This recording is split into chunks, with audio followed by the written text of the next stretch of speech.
Rodney. Where are you in the world today? Last time we spoke, I was enjoying views of my hometown, Sydney Harbour, and today I'm looking out over the Danube River in Budapest. I'm here for a good time, not for a long time, working with a client on an event that's coming up in 2027. I think we touched last time on tax because we're talking about finance in this session. And one of the things I raised was the fact that in Hungary, their VAT, value-added tax, is 27%, which is really high. And when you move events around the world, you might go from a country that has no tax to a country that has 27% tax, which would mean if you were charging $100 at the last event, you've got to charge $127 to get the same net. So it's the impact on the delegate or the sponsor or the exhibitor because they're going to pay more to get less. And mostly they won't get it back. Sometimes the big companies might, but honestly, most people won't get it back because if they're from the country that it's in, or maybe in the EU, in the case of Hungary, they'll be fine. But if you came from the US or Australia or Japan or whatever to an event in Hungary, you'll be paying that rate. And in reality, you won't get it back. They actually raise a really interesting point because you change currencies as well. If you're doing a show in North America, you'll be selling it in US dollars probably. And if you're doing it in Europe, you'll be selling it in euros. For whatever reason, I found for years and years, you could move the price from US dollars to euros and no one complains, even though they're paying 10 or 15% more. But there are all sorts of variables, but the tax can be a real issue because you're trying to sell a retail product at a certain price. The tax makes you make adjustments about that price. Does that make sense? And in some cases, Absolutely. it'll chew into your yield. In other cases, so you put the price up and people have to wear it. But it's a decision that can have consequences. That's the key point. And you have to think about the consequences. Otherwise, it can come back and bite you at the end. Absolutely. And as we're talking about managing financial and other risks in international bidding today, how would you say would that make an organization decide if they choose a destination where there is a higher tax or not? What goes into that decision making? A lot of the events I've been involved with are triennial. They'll go across 3 years and move to different continents. So there's quite a lot of difference, and quite often it's not the same people 3 years later. It's not so much that people will question, oh, that's more expensive than it was last time. It changes your price in the marketplace compared to your peer products. And it's only one variable. In some cases, the further people travel, the less important the delegate registration fee is compared to their total cost. The further you Absolutely. travel, the more the travel flight and usually more accommodation, because if you're flying further, you're probably going to be there an extra couple of nights rather than if you're flying local, you just might turn up in the morning or whatever it happens to be. I've had people say to me, you could give me the delegate registration for nothing and I still can't afford to come. The cost of airfares went through the roof. And in some places, Astronomical. they're still high in a lot of places. We're starting to see them trend down a little bit, but that's outside everybody's control. But it does impact on the number of events a company might attend because they've probably still got the same budget. They've just got to make decisions as to going to fewer events in some ways, but with the same budget. So but all those are variables at play, particularly if you've got international events. For example, for a European country that has a 27% rate, that would affect not only the bottom line of the venue and the client registration, but increases what the attendees would pay on their hotels and all the extra expenses while they're there. And like you said, at the Yeah. end of the day, the overall is a lot more. Less of an issue for the domestic side of it. If you were just running a domestic event and the venue charged you 27% tax, then in a business environment with a VAT, you'd be able to claim that back. But if you're an international delegate or an exhibitor or a sponsor coming in, if you don't have a tax entity in that country, then you're going to be paying the tax and have no way to claim it back. Now, you might be able to claim it back, but I've never heard anybody do it successfully. Most of the big companies just write it off, to the point where some of the big companies could theoretically book through their local office, but the budget's from their head office and never the two shall meet. And so if they're paying from their head office, they just bear the tax. But it does have implications on trying to get continuity of your product from one event to the next. That's where, as you rotate an event around the world, so it's a different challenge sometimes for the global owner of the event rather than the host. The host's only got to deal with it once, but the global owner's trying to keep a product in the marketplace that has a consistent value. That's where it can bounce around a little bit in that space. And if you've got really expensive exhibition space, then it can make quite a big chunk of money difference. And would then the kicker be for an international association, it would have to be probably a very high subvention offer to choose that? Or what would be a huge differentiator if that extreme cost, you're hoping you don't have lower attendance, but there's a lot of at play? Subvention is an interesting word, and I don't profess to be a global expert on subvention, and I doubt there's anybody who is, because it just does not apply the same way in different parts of the world. Some places just don't have it.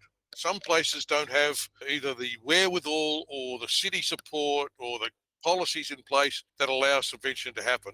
And some of them might have quite a nominal subvention, and other places have a much bigger one. The other thing is there's often benchmarks for subvention. We're going to talk a little bit today about risk. And if you're the host association, you've got to reach certain thresholds to get the subvention. The problems I find with associations, which you mentioned money, they've mentally banked it before it's actually happened. The subventions, it can be a tricky thing. You might get it back if you spend so much, you create so many bed nights, but if you don't, you either won't or you'll only get it pro rata. And if you've mentally banked the money or you've got it in as a revenue item in your budget, it'll bite you at the end because you can't tell until the end. Interesting that there's a chat about putting social dynamics to subvention about the people. But anyway, subvention can be really useful. A lot of the events I've been involved with have big trade shows. So the inventions, you pump and trade exhibitor staff into the building.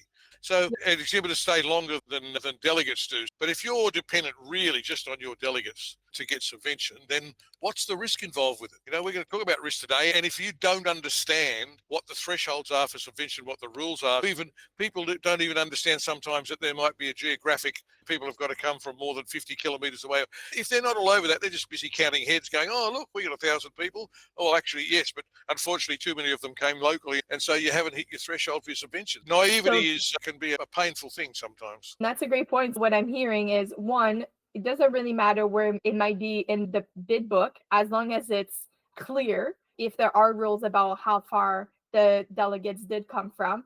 Is it more related to the bed nights, how many hotel rooms are booked and actualized, or does it have to do more with the meeting space? Because the meeting space is easier, like you said, the exhibitors, that relies on them versus the actual delegates that do come or don't. Once again, look, it's the old thing, particularly if you're going to move an event across borders, provincial borders, national borders, just don't assume that anything you know about subvention will be the same where you go. Assume nothing. And this is one of my mantras, assume nothing. Ask the dumb questions, because if you don't, it'll come back and, oh, but I always thought the subvention meant this. Guess what?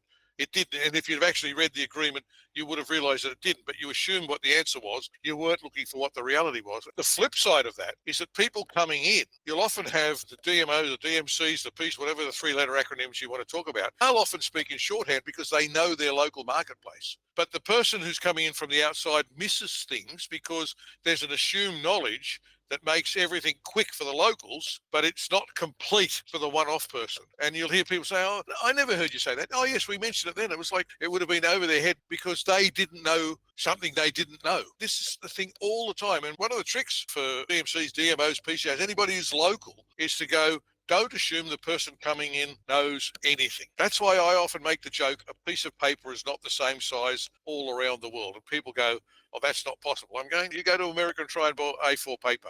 You can't buy A4 paper in America. And in the rest of the world, you can't buy anything except A4 paper. The dates are not the same. The building, right, the same. The taxes aren't the same. There are so many things that are different. And the person who has the most power is the person who asks the best questions. The answers will come from someone who knows the answers. But if you don't ask the questions, the locals will just assume that you have this knowledge. Not rudely, it's assumed not everyone knows that. No, everyone doesn't know that. And so therefore you come back to these principles. I often, when I go to another country, say, I'm really good at what I do. Assume I'm an idiot and I know nothing, because the worst thing we can do is have a misunderstanding because you've got some assumed knowledge and I don't know what it is. Absolutely. Sometimes, French being my first language, there's a lot of times where there's language barriers in terms of metaphors or just assumptions, like you said, assumptions. And so my biggest thing is I had created a pre-agreement. So before talking in subvention or even just going more down the road, it was, these are some of the things that have to be met and thought about before you would even consider signing and knowing. That way, to put up front all of the things we knew had to happen that in the past had been assumed someone would know. Yeah. But especially when you're coming internationally, why would you know that? Correct. And language is a really interesting thing. Even sometimes it's worse between English-speaking countries because people from non-English speaking countries often speak a simpler version of English. I'm Australian. I could go to the States and have a conversation with another Australian and an American have no idea what we're talking about. Yeah. And that happens all the time. And that's all very well. But when it comes to business and people are talking about terms, if the terms are not understood in the same way or they're not used in the same way or the norms are not the same, these are the kinds of things that come back and bite people all the time. And it's that I don't know what I don't know thing. I don't know what I don't know. Absolutely. Years ago, we did a training training all about pretending you're talking to a fifth grader. If a fifth grader understands what that means, especially when it comes to legalities and specifics, I agree, because sometimes we'll be looking at something and I will go back and forth. They'll say that's assumed with this sentence. Well, if that's a metaphor, I don't think we should put that. I think we should say word Yes, for word, why yes, are we using a metaphor when it comes to specifics and legalities and just we're trying to get a point across? Why would I use a different sentence yes. I have a thing than called the poor bastard rule. The poor bastard rule is when you write something, some poor bastard has to read it. So it has to work for the reader. And so often it works for the writer because the writer writes it from the framework of assumed knowledge. And the reader doesn't have access to that assumed knowledge. So they just read what's on the page. They can't guess that there's something else that they didn't know about. So people laugh at me when I say that rule, but they always remember it. Some poor bastard has to read it. That's why I call it the poor bastard rule. There you go. Hopefully I didn't offend too many people by saying that. Absolutely not. Okay, so let's go back to the VAT and the tax. Would then maybe the scenery and the location of a destination be more of an attraction, even if the tax may be quite high and it's not able to be brought back? Would you say that makes a big difference? It can, you often hear me say yes, no, or maybe. That's because quite often that's the answer. And it's all more about asking the questions. I've never failed in moving an event around the world, and I've moved some events across 6 continents, same event. But if you don't at least understand that it's an issue, we will always look at what the price is ex tax, and then we look at what the price is with tax. So we're getting an underlying issue, what our net return is versus what our gross return is. And then sometimes you do have to make an adjustment. We've made adjustments in the past where we've taken a bit of a hit on the net amount we receive to try and keep the gross amount down a bit. On the other hand, you can get a windfall. Having said all of that, what currency are you doing it in? Because if you're in one country with one currency and you're selling it in another currency, the exchange rate could wipe out your entire profit, or Absolutely. it could double your profit. So there are so many variables in that. And that's one of the things that people don't understand when they sell an event in a currency that's not their home country currency. You'll only be banking what the exchange rate gives you. If you're selling it in US dollars, but you're hosting it in Canada, and the exchange rate goes 10% one way or the other, you're up 10% or down 10%, and it could wipe out your profit. So once again, these things are all variables that people need to take into account. There are ways to address them. I'll come back to the point. It's the question that matters. It's the question all the time that matters. You can get advice from people. You can make a value judgment after whether it's an issue that you need to address.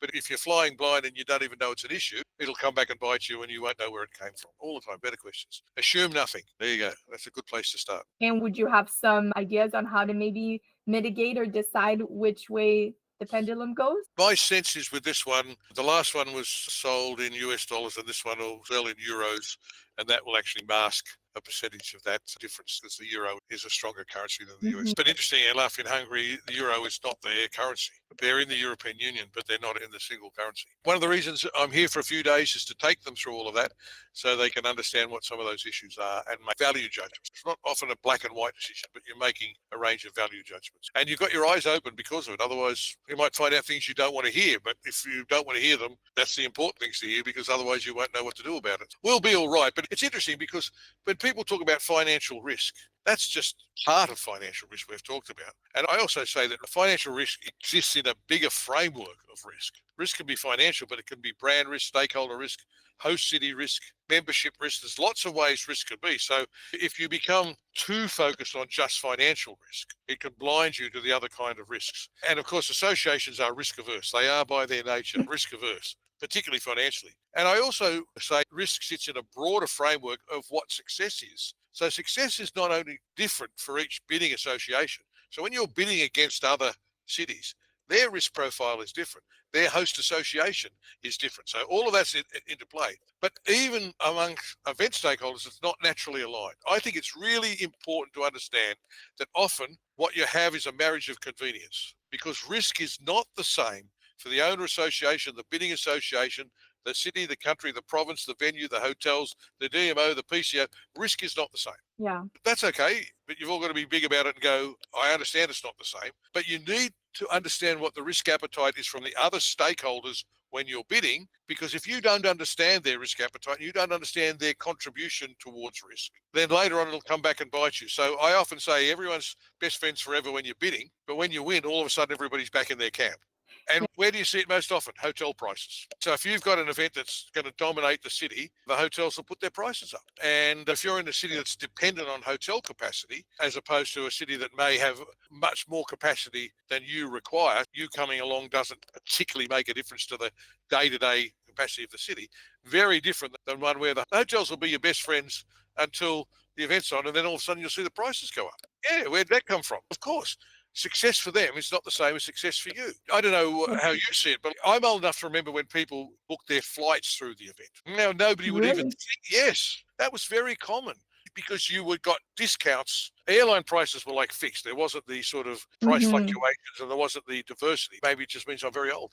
And now you don't even think about it. No one's going to offer you hotel flights. You might get the odd airline that says, in our country, we'll give you 15% off business class or whatever it happens to be. But generally speaking, people are independent travelers. I find increasingly for conferences, people are independent travelers. And I think, personally, if the city's getting the business, you're wanting the subvention. If the subvention's connected to certain hotels, then you start to go, I'm being pushed into someone paying more money. And you might be okay with that because you pass that off to the delegate. But once again, don't go in blind. Understand what that means. And venues are monopoly suppliers of things. I've run events where I've been the exhibition organizer bringing things in and paying a third the price of what the conference organizer bringing things in is because the conference side of it says we're a monopoly supplier in the conference centre. You can do what you like in the exhibition centre, and the same products were going in the building at a different price. Once again, that's not a criticism of these organisations, but if you're the bidding association, don't think that everybody's behind you when you win the bid. Success for you is not success for them. So don't think that everything's going to be suddenly kumbaya between everybody. You're going to have to understand what other people perceive in risk, because if you're looking to get support from a city, a venue, whatever it happens to be, you need to see what it means for your costs as well as what it might mean to your costs for your delegates, your sponsors, or your exhibitors. And these days, there's even a talk about legacy events and events broader impact. And these are issues where success is not necessarily aligned. But someone's carrying the cost of doing these things. Legacy costs money, events broader impact costs money. They're all good things. But if you're the bidding association, just make sure they don't sit on your sheet and you didn't see it coming. We hear a lot about cities talking about the broader benefit of the event coming to the city. Who's paying for it? Who gets the benefit isn't necessarily who's paying for it. And associations often feel that they're left out, or they're assumed that it's all going to flow from the revenues they generate. Absolutely. Has it happened in your experience where you had selected a host city and you started the process and things weren't as potentially risk on their side and they were throwing a bit more, whether it be the legacy piece, whether it be you have to use these vendors, all of what you just talked about, and the association or organizer decided we're going to take a step back and we're going to maybe reevaluate if we're going to go ahead with this contract and go from there. Has that ever happened to you? I could tell a story about a venue. They had a policy that there were 5 approved audiovisual companies that could work in the venue. And when the bids were issued, 3 of them pulled out and the other 2 did a joint bid. So now there was one Oh, bid. There was one bid. okay. So No options. no option, because the criteria was they were the only ones. Yeah. Sometimes it sits behind health and safety. Sometimes it sits behind other reasons. All valid reasons. All valid reasons. But you wouldn't have assumed at the beginning of the cycle, if there were 5 bidders, you would have assumed, oh, there's a good opportunity. There'll be a good commercial bid. They went through with one bid. And guess what? Up goes the price. Once again, to my assume nothing, it's really difficult to say a hard and fast rule, because as you move events around the world, the weighting of what bureaus do, I even say to people, why are you bidding? Why do you want to host the event? And it amazes me how naive they are or limited in their understanding of what success will look like and what they expect to get out of it. I say to, particularly with big global events, I say, why are you bidding? And when you poke around a bit, some people are doing it for money, okay? If you're an association, it could be the way that you get funding to do projects for your association. There's a legacy that comes from that, good outcome. You might be doing it for nation building or city building or province building. So if you are, then sometimes the city or the province is more behind it because they're trying to support this broader objective. But for an awful lot of events that are just going through the motions, the city's going to offer something, but the risk is still going to sit mostly with the host association who's running the event. And they are often naive about what risk Me, yeah. To the point where I'm surprised. I can understand, but I'm also surprised. Quite often, those will go, when we're appointed, when you win the bid and we're appointed, then we'll do the budget. You're going, okay, that sort of makes sense. But really, venue rental, food and beverage, audio visual, it's pretty easy. There's only 5 items in a conference budget that chew up 80-something% of the money. It's not that Mm-hmm. difficult. And I often talk about the break-even point. I'm amazed how many bidding associations don't have an understanding of where the break-even point is with their delegates. Because the power of the break-even point is you've got to plug in your fixed costs. You've got to Mm-hmm. know what your fixed costs are, and you've got to identify your variable costs. So the action of doing a break-even budget forces you to identify what you're going to pay for in fixed costs and what you're going to pay for in variable costs. And when you've worked out the price you want to charge for the delegates, the only number then is number of delegates. It's the only variable in that whole thing. And I'm amazed how people go, your break-even point is bigger than the number of delegates you're assuming you're going to get. How did you end up in that situation? Because they don't understand what they need to know about identifying these things in risk. And you talked about what I've seen worked in the past. It's interesting how post-COVID, some cities and venues and hotels became very flexible all of a sudden. I was surprised because I thought they would stop. They'd become even less flexible because the year after COVID stopped, the industry was extremely busy. But it was more common that hotels would have no cancellation cost up to a certain date. And you go, that's civilized. What they're looking for is a guarantee that you're going to book so many hotel rooms, or if you're a delegate, you've paid and you can't get out of it. But people don't get out of it because for no reason. People want to come. If they're not going to go to the conference, why punish them with that? I did see somebody who, coming out of COVID, tried the model with some success of going, I want to reduce my fixed costs, but I'm willing to share more of the revenue associated because now they're variable costs. We're trying to Mm-hmm. get rid of some of the floor numbers. If we can move some of those to variable costs, I'll give up a portion of my return. I'll actually take a lower yield, but I've moved fixed costs off the agenda and variable costs are only tracking with the delegate. So they accepted, you can't have it both ways. You can't have no risk. You got the risk dynamic. One or the other. Yeah. Another thing that came out of COVID is this difference between force majeure and not conducting an event. Force majeure, once COVID was announced, it was not a force majeure anymore. If your event was affected by force, that was fine. But if you launched an event the next day, you couldn't claim COVID because it was a known entity. What some of the clients did that I worked with was they took the opportunity to build in a non-refundable part of the payments that everybody made. So if the event was cancelled, not because of COVID, but if the event was cancelled, a certain percentage of the money was retained. And I think they got up to about 6%. People accepted that. Now, depending on where you are in the expense cycle, you mightn't have collected enough money or you might have a lot of expenses. It doesn't protect you against everything, but risk is often chipping away at different kinds of risk. So that you're trying to reduce risk, you're trying to share risk, and collectively you're trying to get the risk into a place where it's more amenable to people. Everything I've said so far goes to the assume nothing strategy that I talk about often. I want to go back to what we talked about before we started recording. Most people, if you ask them who their target audience are, they probably don't even know. So how choose a speaker when you don't actually know who you're trying to adhere to? My life is full of bid committees winning, forming an organising committee, having a meeting and someone saying, I've got a great idea for a speaker, and I'm going, why? The speaker is the last thing, not the first thing. And if you start having a conversation about a good speaker, it'll just drag you off into a place where you'll never come back from. Absolutely. It's always target audience, always. And target audience, I often use 3 rough terms for target audience. There's industry sector, job title, and geography. You should be able to try and describe who, or personas. You come up with 2 or 3 or 4 personas that represent who your target audiences are. And the act of that, first of all, that sort of helps you understand whether you're running the last event again or whether you're innovating for what new audiences might be. Very easy for committees to inherit the report from the last one and polish it a bit and think that's it. They miss the opportunity for innovation. And sometimes that innovation comes if you move geographically around the world. Sometimes the industry is changing. Sometimes you're trying to force things like more sex equity in the delegate dynamic. If those are the sort of things that happen, understanding your target audience first is also a great way to reduce risk. And I missed saying something before. I'll say to anybody, venues or anybody else, If I have $1, the best win for all of us is that I spend it on delegate marketing. If we get Absolutely. more delegates, everybody wins. You Yes. get more delegates, it's more food and beverage, it's more hotel rooms. If I had $1, why would I want to spend it on venue rental or food and beverage when I can spend it on delegate marketing? Those who are in a different part of the value chain or different stakeholders to understand that, but that to me is the success. It's also success because people try to talk about how do we make our event more interesting? Just having more people in the room, they'll make it more interesting for themselves.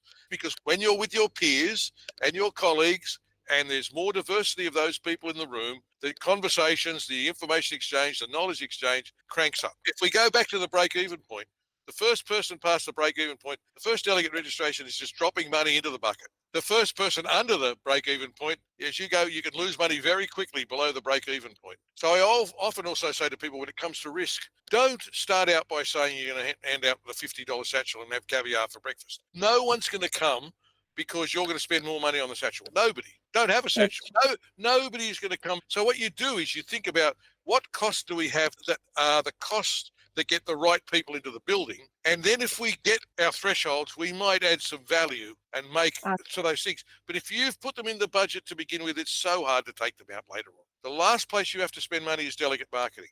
And if you've spent your money in the wrong place, you've run out of money for the delegate marketing. That's the worst thing to do as far as creating your own risk is concerned. What financial models have you seen work in the past? To me, I keep apologizing for not necessarily giving you direct answers, but for me, it's more about going for your event. Do you understand what the financial models are? Do you understand what the risks are? Do you understand what the other stakeholders in the event are bringing to this or not bringing to this? Generally speaking, you want to try and make sure that you're not going to end up being in a position where you don't have the money to do the delegate marketing. That's a terrible place to be in. I've seen people spend money on all sorts of things that at the end, it just doesn't stack up. Understanding what does support mean? Support in the bidding phase is not the same as support in the event delivery phase. I mentioned some of the ones before. Somebody said, I'm happy to share more of the money if I could have less fixed costs. That was an interesting one. A lot of people struggled with delivering that for them, but I thought it was a very clever idea because they're going,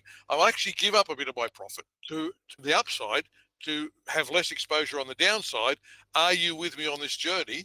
Because if we get more delegates and you're getting money for every person that comes, you're getting a cut of every person that comes, you're better off. I tell you what, it soon tests you whether venues or POs are willing to take risk or not. That's one of the ways it tests that model. Otherwise, you're finding out you're taking the risk. And that feeds really well into our next question and kind of an example of how can we evolve the RFP process to better share risk between associations and the local organizing committee. It could be taking a bit more of the risk themselves on the cost side. It's interesting. Sometimes the RFP process is a machination. You're bidding for lots of events and they're low budget events. The reality is you don't have a lot of wriggle room. But if you're moving up to going, I want to get regional events, I want to get national events, I want to get international events, then you have to make your RFPs more sophisticated. I believe the host association who's issuing the can provide direction in here. I see major cities in the world and the bureaus, you know that saying, if your only tool is a hammer, everything looks like a nail? They're saying things and I'm going, stop telling me what you're selling. Why don't you ask me what I'm buying? Yeah, Absolutely. that's a path to understanding where everybody's idea of success is. There are things that often the owner association can bring because of their previous experience, that if they put them into the RFPs, it's a supporter of the bidders. What the owner association doesn't want is to put their member, who's the national or provincial based association, at risk. So you might bring some wisdom to this that they don't have. That would be one of the things I would talk about. So establish a common framework for success. It could be as simple as maximizing delegate participation, because I think that's a real test for people. That's a real test for the other stakeholders. You're going, do we agree that's what success is? So what are you doing to contribute to that success? We want to get delegates, but 1,000 delegates. What are you going to do to help us get 1,000 delegates? Because if we get 1,000 delegates, the wheels are spinning for your hotels, for your venue, for your food and beverage. We'll need bigger meeting rooms. We'll need more audio visual.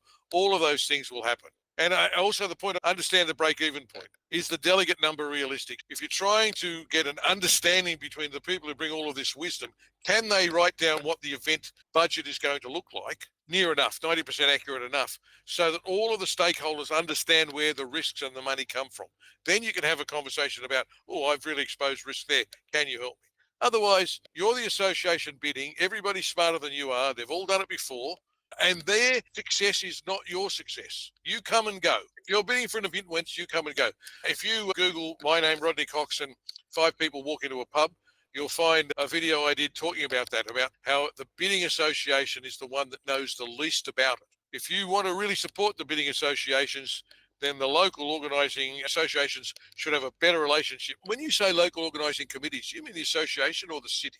What are you referring to? And sometimes it's a blend of both. What you just talked about answers our next question, which was how do we support local champions in managing financial risks, especially in times of uncertainty and funding cuts? And it's champions, ambassadors, local organizing committee, often as we know it, so assume nothing, could be the person that has really been at the helm of bringing that conference. And so whether they are part of the local or national association, usually they could be a professor, they could be at a innovative company, and they really want to bring their international associations. So usually they'll be the crux, and then they might bring other people from other companies. Sometimes there might be a board member from the DMO or from the city. And so it's a blend as we know it. I'm not sure how it works, to be honest, in other parts of the world, but it's often kind of one person or one group of small people really wanting to drive that. And I don't know if there'll be a DMO person exactly on the committee, but they're usually needing to make sure that they're helping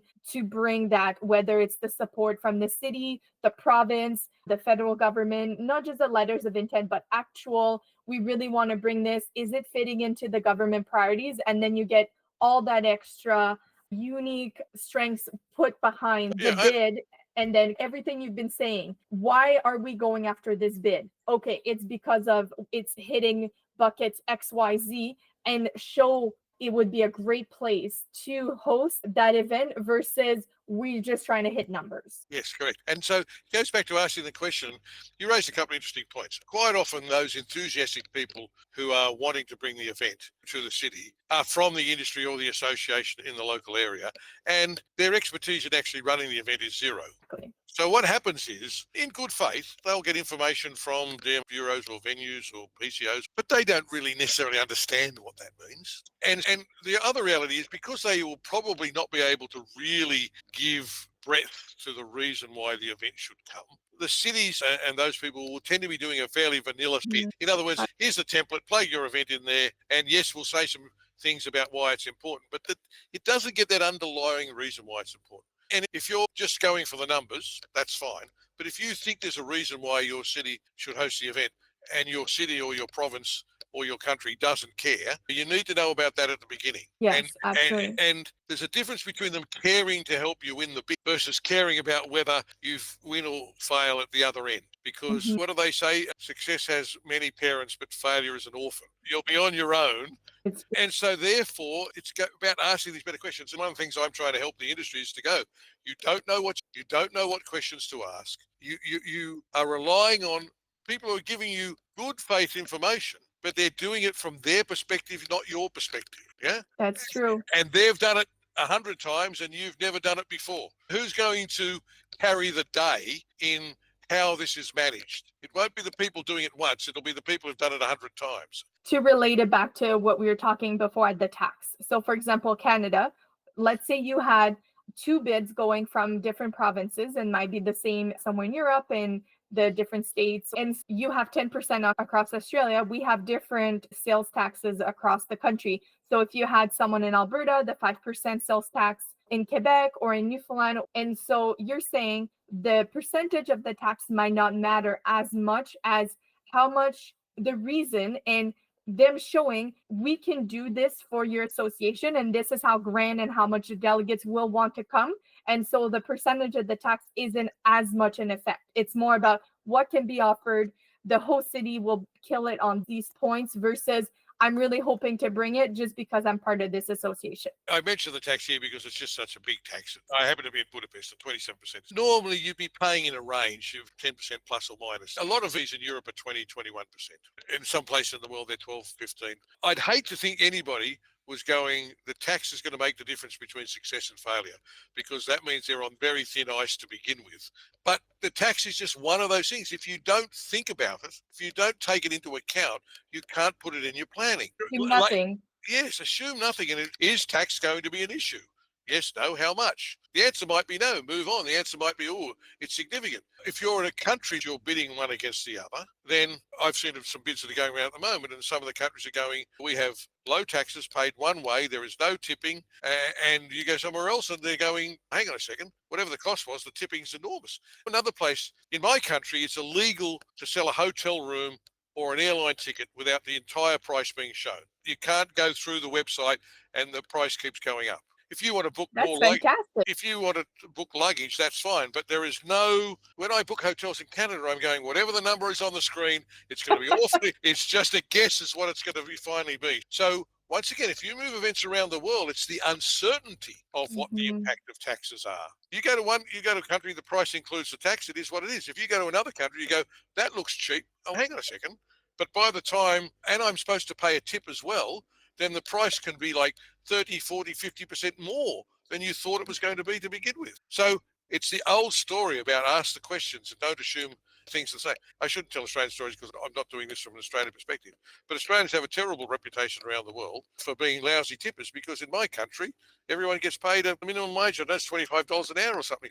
Nobody's on nothing per hour plus tips. So we don't have a culture of tipping. When you travel somewhere else, you go, why can't I just pay the price that says on the label, instead of I've now got to guess what the tax is and I've got to guess what the tip is? And that makes a difference to your budgets. Being transparent up front, I prefer that as well, where you know what to expect. What you just said, the minimum wage is higher. And so that probably feeds into everything from local bidding as well, where they know that their people are going to be covered in what they make. And so it's also not expected to tip when the people are at the event, whether it's on alcohol, whether it's on the food and beverage, or at the offsite events, which is something we might not realize. We're coming from Canada, we're used to that.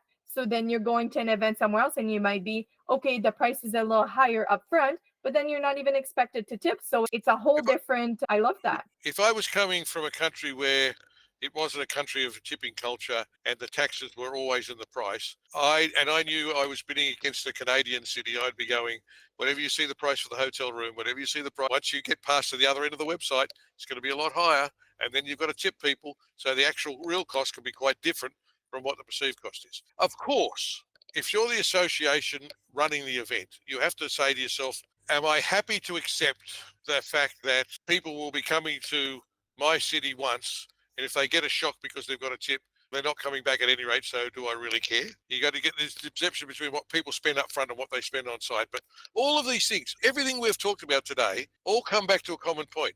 Do you understand that they exist? If you don't understand they exist, then you're bidding blindly.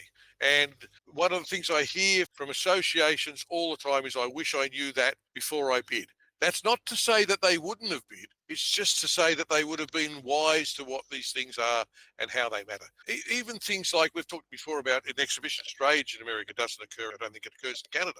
I've been to venues in the world where they're going, basically, here's the venue rental. Do you want the air conditioning turned on? Of course I want. There's the money. I'll tell you a story. The first event I ever ran outside of my own country, I saw the price for the venue rental. And it was only when we had a closer look, it was only for 12 hours a day.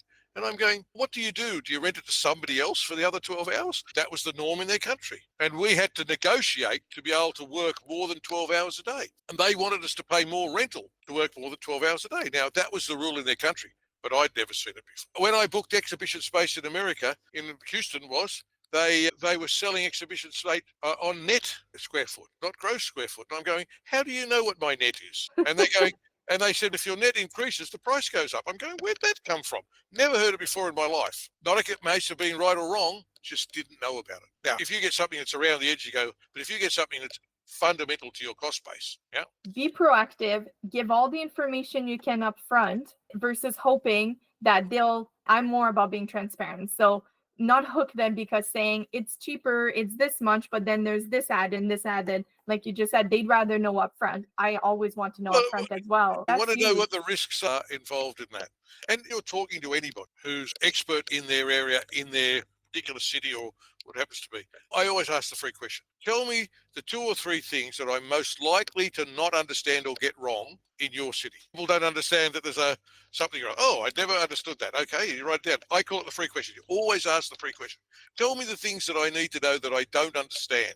I expect you to tell me because you're the expert in your space. So risk for associations has changed after COVID. Some associations are wanting more money up front. They're trying to reduce the owner's risk. It moves the risk to the bidder association more. Some venues around the world or cities have taken the opportunity to be a bit more flexible on the other side of COVID.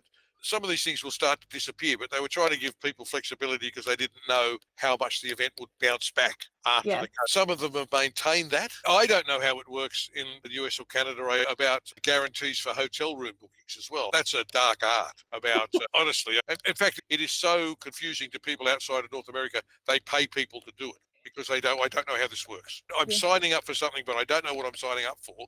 And it all sounds fine, but if I don't sell enough rooms, I've still got to pay for them. Why am I paying for the rooms?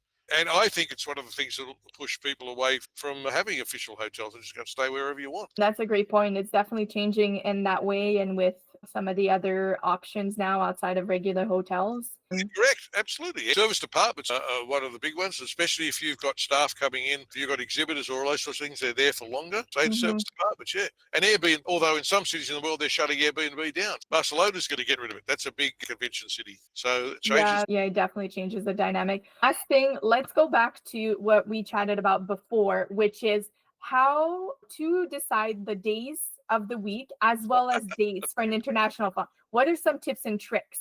And then we had talked about some of it is related to flight times for people to go home, but some is around culture, where you're located in the world, or just about what the work week is.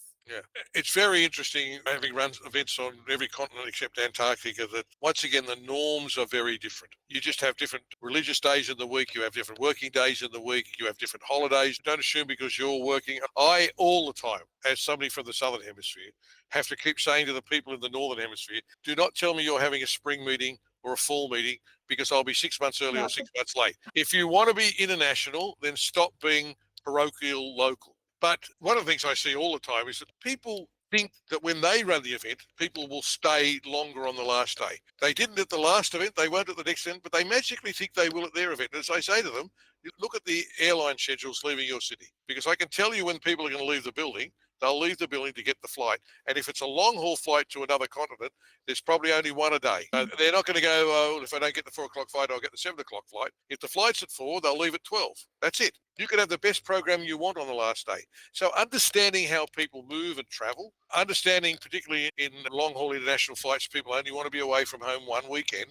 You can't spread it out so that you're having them both, either they're arriving one weekend, they're getting home in plenty of time to get on the way back. When people are bidding, always, if you're doing anything that's multinational, you're always looking at Easter, you're looking at Ramadan, you're looking at other religious holidays, you're looking at the natural time of the holidays. Strangely enough, summer vacation in the Southern Hemisphere is not in August because that's winter. If anybody likes to look back to the year 2000 when Sydney hosted the Summer Olympics, we actually ran it in winter because it had to be the Northern Hemisphere summer.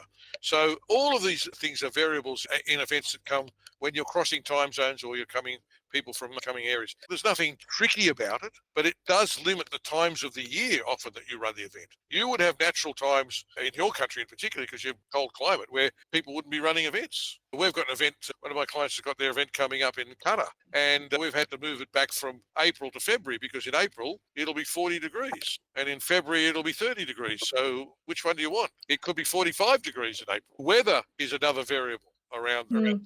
People's holidays, people's vacations, all of those sorts of things. You and I have covered a lot of different territory. By the time we speak next time, I don't know where I'll be, but I'll be somewhere in the world and we'll see how we go from there. I'm off to have dinner in Budapest. Thank you so much for your time. Have a great evening.